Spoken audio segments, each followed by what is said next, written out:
Watermans, it's Taco Mans. Welcome to part 4 of my 1995 Celica restoration series. Today I'm going to Krown Rust Control to get the underbody sprayed, and I'm going to talk about why I'm planning to winter drive this modern classic car.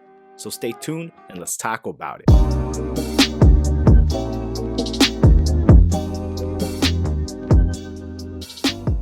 So if you've been following my restoration series, you know I've successfully removed a whole lot of mold from the interior and have started some initial maintenance on it. If you haven't seen the first 3 parts, check out my restoration playlist that's linked up in the corner and in the description below. Now that it's winter, you know the roads are going to be filled with salt, so I booked an appointment at Krown Rust Control to help protect the car. Let's take a look at the underbody while I explain my winter driving plans. So to me, this car is a modern classic, potentially vintage, being a 1995 Toyota Celica GT. Most car enthusiasts would put their fun cars away in the winter, so you might be wondering why I'm planning to drive mine. Well, I basically parked it in the garage planning to store it for the winter, but that idea lasted like 2 days. Mainly because I just bought the car a few weeks ago and now I have to put it away?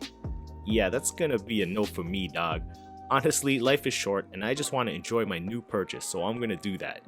Which is why I'm gonna oil spray it. On top of that, the car has never been rust-proofed before, so I figured it would help slow down any existing rust. As you can see, the car is pretty rust-free, so I hope I don't ruin that from winter driving. The biggest areas of rust are in the back portion of the frame, but I don't think that area is as important as the main parts of the frame. Also, the pinch welds look great, the wheel wells are 100% rust-free, and the rocker panels are also rust-free, which is honestly amazing for a 30-year-old car. They also spray down the metal in the engine bay, so here are some more before shots of that.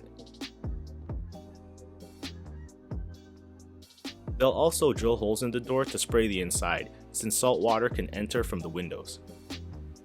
When I arrived at Krown, the team working there was kind enough to let me film a bit. They were also excited to see a 95 Celica because this car was older than a few people working there, so shout out to them. They also have a screen in the waiting room so you can see the work they're doing.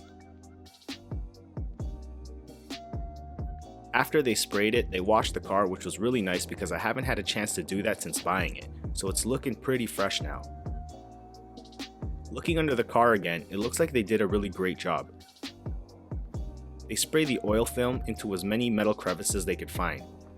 Apparently the film moves through the moisture and works its way to all the corners over a few days, creating a barrier between the metal and moisture.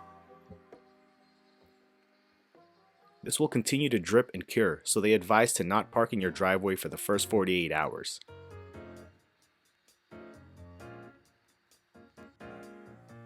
Because older Toyotas, or older cars in general, don't have any factory coating like modern cars, getting the Celica rust-proofed is giving me some solid peace of mind to help prevent and slow down existing rust, hopefully extending the life of the Celica.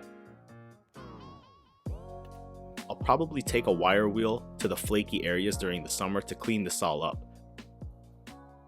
But for now, this should hold me down for the winter.